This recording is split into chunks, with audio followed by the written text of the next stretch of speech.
We know there is an issue for Vietnamese investors, or really almost all investors living outside the US, is the fact that their consulates are taking forever to allow for a visa appointment. So imagine this, that you've invested. Now your petition has actually been approved. You're ready to move to the US. You're packing your bags, you're closing your businesses, you're selling your homes. You are ready for that visa interview. Now, traditionally, back in the day, once you get your approval, within about 5, 6, 7 months, you'd be going for your visa interview in your consulate. Now, sometimes it's taking almost a year after you get your approval to actually go to the consulate, get your visa interview, and then move to the US. I mean, you can't expect families to plan their lives around that. I mean, this is a EB-5 is a major decision for people, and this delay and everything hurts them. So one of the things we want to do, of course, while we want to work with USCIS on the processing of petitions, we want to go after Department of State, that's under the executive branch, to start speeding up the scheduling of these visa interviews, whether it's in Ho Chi Minh City, in Mumbai, in embassies like Montreal, where Sean is going to go to for his interview. All these consulates all over the world need to start understanding that the fact that they're taking forever to go get these visa interviews done is hurting foreign direct investment in the United States. So what you guys do is very admirable. Thanks we have the EB-5 investor here in Vietnam. But what can we do? Like I really, because I heard a lot of stories of all investors, everything, whatever you said, there's a problem they face, but they don't have a voice. The only voice they have, they probably go to Nga or somebody that's going on.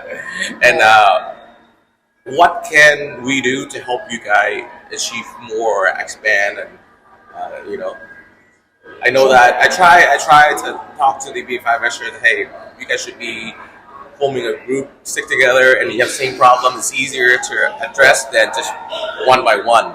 So what we do as investor, we have a platform here. We can talk to EB-5 investors to help you guys achieve or expand, helping other EB-5 investors. Yeah, so that's a great question. So I think the first and most important is to tell your friends. Like if you're an EB-5 investor, tell others about us. Tell the agencies that you're working with. Tell your attorney about us, and encourage others to get involved. That the biggest thing that we need is strength in numbers. The more people we represent, when we go to Congress and we show that it's not just immigrants that look like Sean and I, it's folks from South Africa, from Vietnam, from all these different colors, of all these backgrounds, ethnicities, skin colors. The more we can show the number of people that are being impacted by the same issue, the higher chance we have to actually succeed with our goal. I think that's one of the big things in democracy, is to show representation, and that is one big thing. The second thing, of course, is donations. Like we do need funding. The more money that we can raise, the more resources that we can get. My hope is that aside from lobbying, one thing that I really want to do is engage in a PR effort and a campaign that actually changes the image of EB-5. When you talk to the average American and you ask them about EB-5 and all that, they have a negative viewpoint of it. They don't see they see this as rich people just buying their way into the country. When then there's refugees struggling at the border trying to get in, who are trying to get away and escape from persecution of their own. But the reality is so different. The people who are investing and coming to the US, they're investing in communities that are actually helping create jobs in America. When the 2008-2009 financial crisis happened, EB-5 was instrumental in actually allowing development to continue and actually bringing financing to developers who weren't able to get it otherwise. And so I think with the money we raise, we can actually spend it on the right things to actually change the perception, both within Congress using lobbying, or with the public using PR efforts, and other things like that, to basically just make this program a lot better. I think that if the perception changes from the public, within Congress, etc., I think that the overall benefit could be huge, and it could impact EB-5 investors from the world over. So I think those are two most important things: getting involved, showing representation, signing up on our website, and then of course donating to us. And the donations, we're not asking for thousands of dollars or things like that. I think even a small donation helps, because at the end of the day, the more immigrant investors that actually get involved, the better it is. Previously we had about 600 or so investors donate to us during the grandfathering days. If we can change that to 6,000 or even 60,000, I think that would be amazing. Because we know there's hundreds and thousands of investors out there that are impacted by these issues. I think they just don't know about us. That's the only downside. Yeah, we try to help you with that. Yeah, thank you. So you have a website that they can sign up or become a member, or so they can look at the resources you guys have been providing. Because I saw you translate to Vietnamese, which is great. Even Google Translate, right? Yeah. But hopefully launch a full-scale multilingual version soon. But yes. Right. We actually just yesterday we launched our new website. Right. So if you actually go to our website today, it's completely rebranded, redone. Right. We put a whole bunch of educational content on there. The website has a link to donate, and then we also have a membership program we offer, an annual membership program, which allows investors access to professionals, vetted professionals. They can access our communities. We have social media communities that connect investors from all over the world. This show EB-5 investor, or correct. Can I join too? Yeah, of course. Absolutely. In fact, you're in the real estate space, so I think you might find this interesting. Is that one of the things we want to do, something that I've always felt ambitious about, has been kind of opening up the program to non-legacy players. As I've worked in the industry, I've noticed that at least for the last 5 years, the industry has benefited from really keeping newcomers out of it. If you're a real estate developer and maybe you want to build a development and you want some of this EB-5 financing, where do you get started? How do you even begin to raise money for something like this? Maybe you're someone who has a couple of friends and family back home and they all want to invest in your next project. This is a complicated process, but they all want to invest with you and you're willing to take it, right? How do you get started? So we're actually building out some resources that could help a brand new person actually get into EB-5 and raise this money. Right. We're also putting together standards and rules that we think is sort of best practices. We're putting together best practices that could be good for investors as well as issuers. So you could actually come in, understand how everything works, build out your investment offering, go get your investors, get them into your project, and actually use the EB-5 program the way it was intended. That's what I try to advocate to the Vietnamese developer over there. Yeah. And not that I don't think anybody have a bad intention of doing anything wrong, but it's a lack of information, or they don't do enough research. And it's hard too, right? You'd much rather, if you're a developer, you'd much rather just go to a bank or a private equity investment firm or something and get investment from them, right? You're gonna have to go to all these foreign investors, gather all this capital, meet all these USCIS rules. It's very complicated, right? But I think there's a way to sort of simplify it so that at least if you have all the processes and everything easily available to you, you can make that business decision and know whether it's worth it for you or not. Right. So I think the hardest thing for any developer or issuer is just understand how things work. If they were able to just understand how all this works and how they could best serve these foreign investors who want to immigrate, I think we could have a bunch of new developments. I think we could have more competition in this space. And I think competition is really healthy. And a free market economy, when you have competitors who are able to offer better and better products, you automatically help everyone have a better experience. Yeah. Because the barrier entry right now is lack of information. Yeah. And there's nobody, it's just even myself, I don't know anything about EB-5. I heard about it all the time within the community. And I'm real close to the community, right? And I heard about it all the time. And no idea how do you do it. It's, like you said, it's a bad, the only thing is a stereotype saying that, hey, they're buying the green card. Yeah. But it's not. Now I know about it. It's a wow. It's not a buy. It's not something you buy. They went through so much just to get a green card, not buying. It's just the whole process they have to go through. And you know what? The program is, even though it has that image, it's the opposite. In fact, it's one of the only programs in the world which has some really strict job creation requirements. Right. There's many countries in the world where you can literally park your money and for a set period of time, and then you actually, that would be much more analogous to buying an investment. But this is far from that. This is much more about job creation.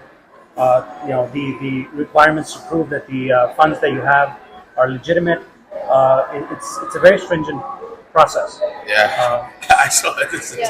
So I think that EB-5 investor have to go through a lot, and I think that we deserve better rights and the processing time. Yes, because there are. I don't want to make comparison, but for some like EB3 or so I mean EB5 contribute the same as other categories. If not more, Like it's helping creating 10 new jobs in the economy. That's 10 new people who are benefiting from the $500,000 to $1 million that the investors have all invested. And I think that is significant. I think it works. I think it's a lack of understanding of a program that's just what happened. It's just not fair. They get to buy themselves into this stuff, but they don't see the benefits of saying, hey, they help the economy, they help the developer, they help everything else. Right. So do you think that it might happen because the benefit in the industry isn't being allocated properly?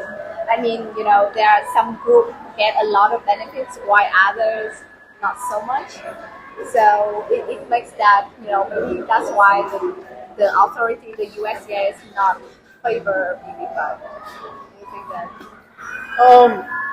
I think it's hard to say because again, I think it also boils down to perception. I would hope that the agency and the people that work there actually see the positives of what this program brings. But at the same time, I do hope that they don't see this as immigrants just trying to, use their wealth to just skip the lines and move forward quickly, because I don't think that's true at all. And that's why waiting 5 years is not skipping the line by any shot, right? Yeah, absolutely. But here's the thing. I mean, there's big investors, GP channel partner company out there that lobby for this program to stay. So I don't think it's go away anytime soon. Because there's a lot of money for those guys.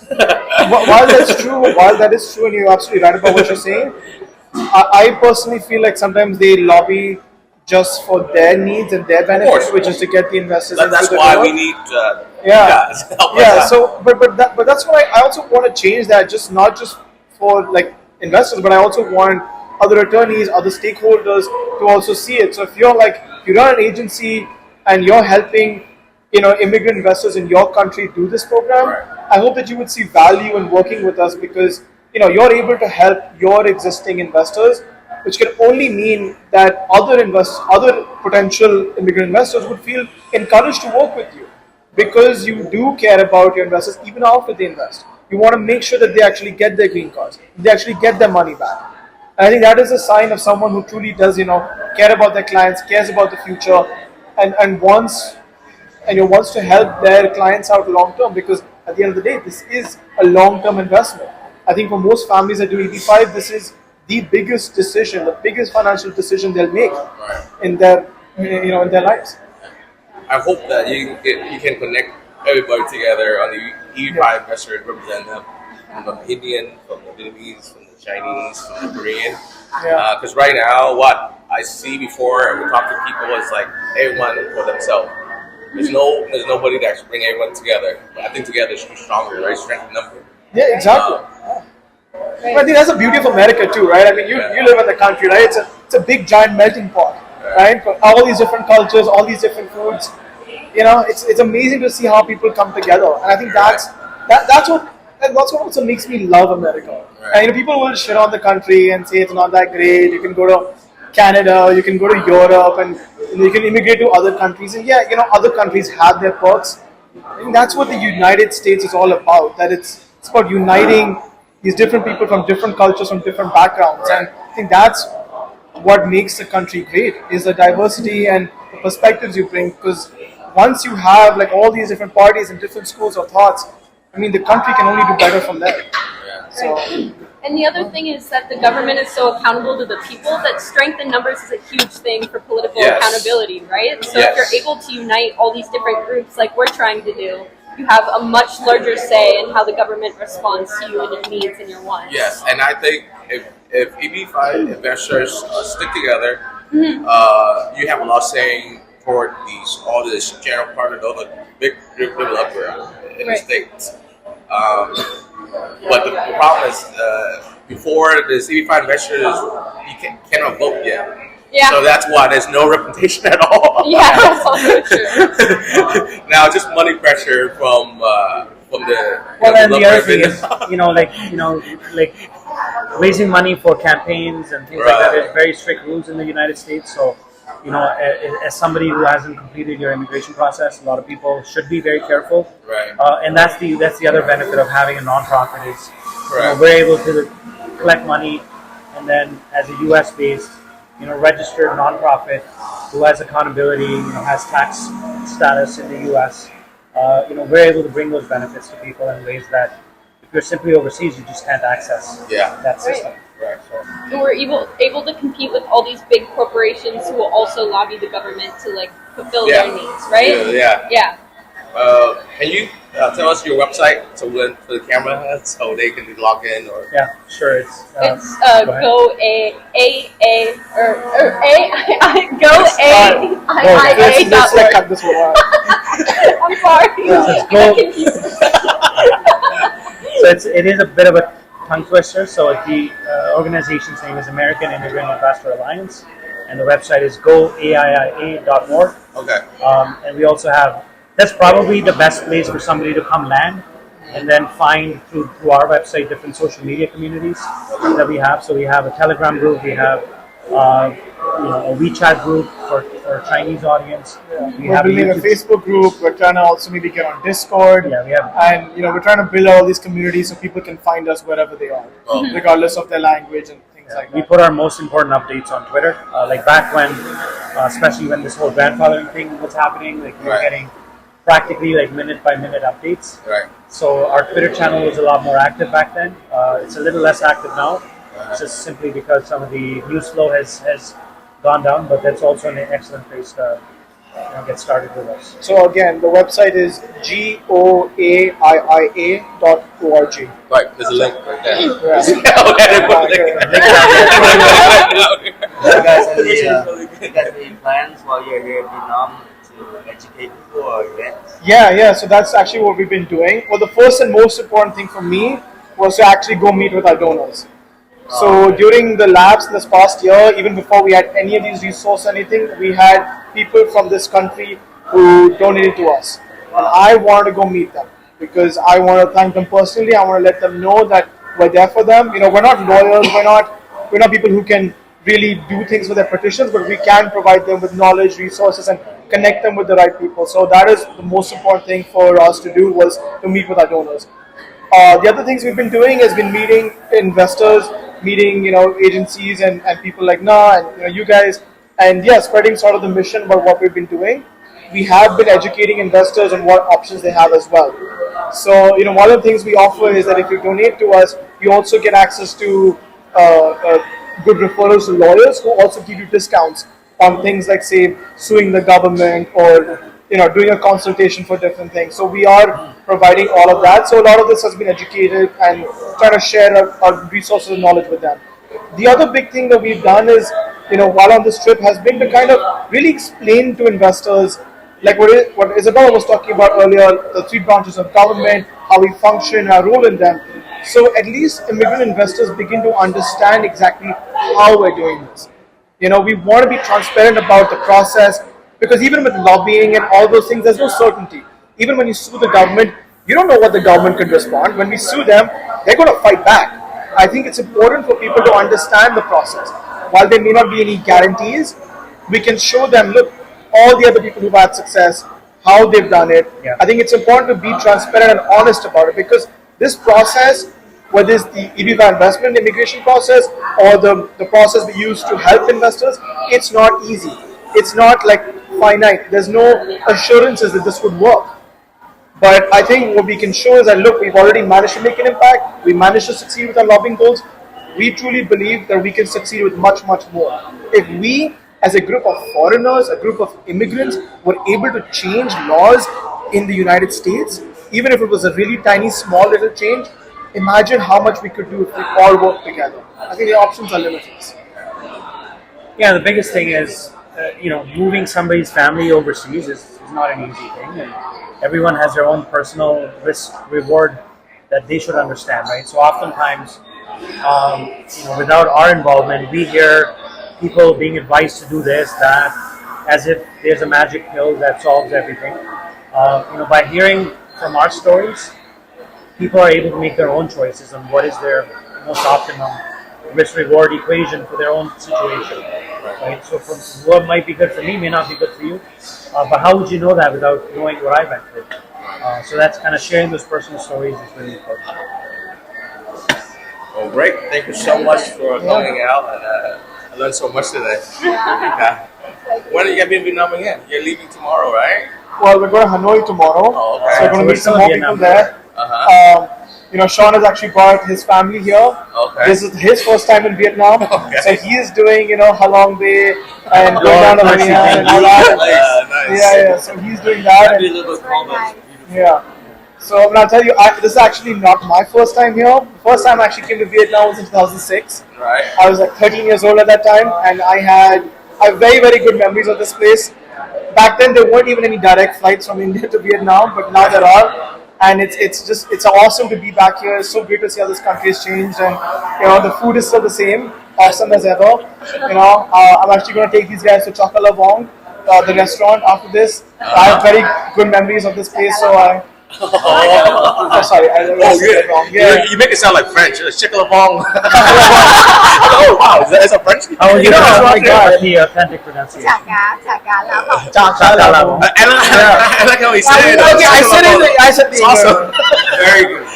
It's so French. Oh, shoot. There's a French restaurant here? But it's amazing, right? Yeah. So, But being the French background definitely shows up in the food, right?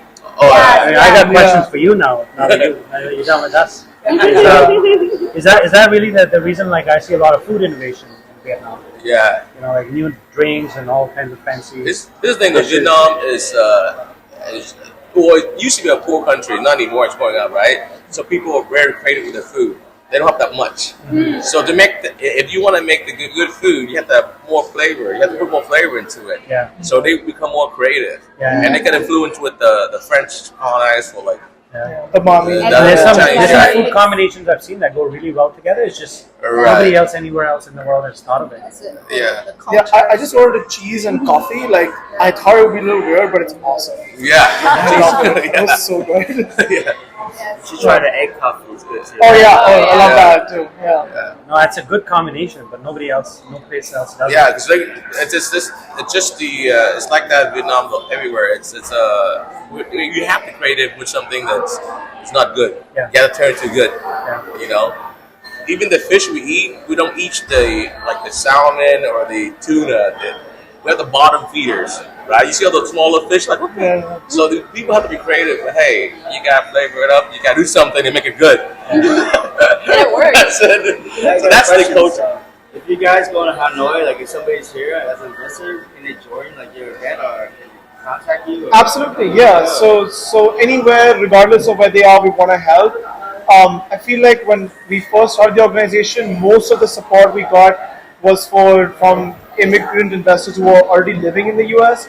So whether it was Vietnamese, Chinese, or Indian, they were mostly all living in the US because things like lobbying and litigation are concepts that they understand because they're exposed to it.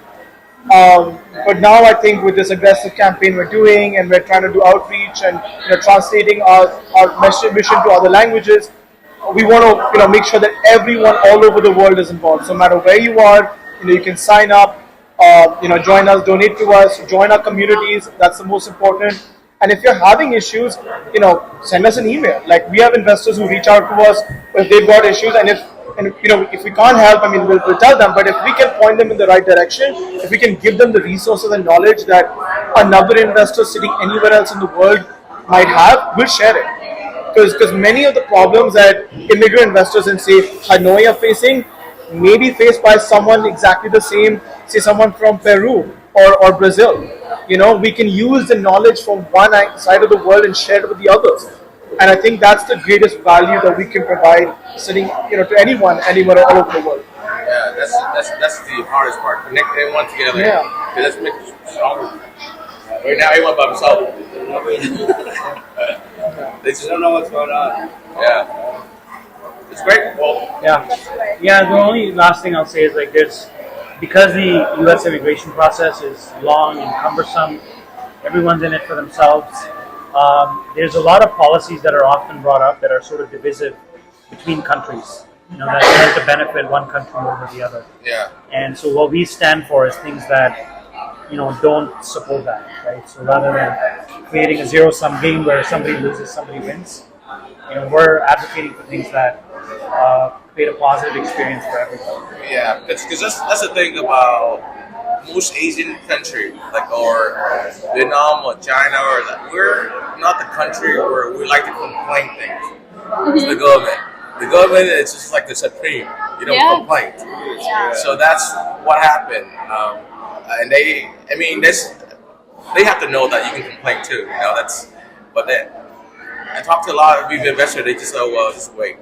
That's very true. That's an education. If they can join something, they will feel safe and they feel like someone can represent me. And you know what? If they're happy waiting, that's okay too. We're not here to say that. I don't think they're happy waiting. This is no, truly. Like if somebody would rather wait than shake the boat, that's okay. Right. But at least that while they're waiting, there's no guarantee that. And look, I personally believe that the longer your process goes on for, the odds that are building up against you tend to go up. Right. And the reason is rules change over time, laws change over time, business practices change over time. What if the government asks for some piece of paper in 2026 that 7 years later you can't find or nobody can find it? It's not getting better by waiting. Is the point? Maybe it's the same, but most likely it's actually starting to diminish your odds. More importantly, I think investors all over should know this, is that the longer your immigration process takes, the longer it takes for you to get your money back. And at the end of the day, it's your money, it's your investment, you're putting your life savings on the line. I believe that you should do whatever you can to protect that investment. Even if it means that your application may get denied or something may happen to it, you deserve to know the results of that sooner rather than later. And I think it's important that investors stand up for themselves. It's okay to understand that it's okay to feel that, look, this process is intimidating and you don't want to, ruffle any feathers. But at the same time, if you're trying to move to the US, I think it's important for you to understand how that country functions and the importance of holding people accountable. So when you've paid USCIS some money to process your petition, you are obliged to hold them responsible for what you paid them for. And that is your right, regardless of where you are in the world. Yeah, that's awesome. That's the best editing right there. Okay. All right, thanks so much. Okay, thanks so much. Thank you for having us. Bye, guys.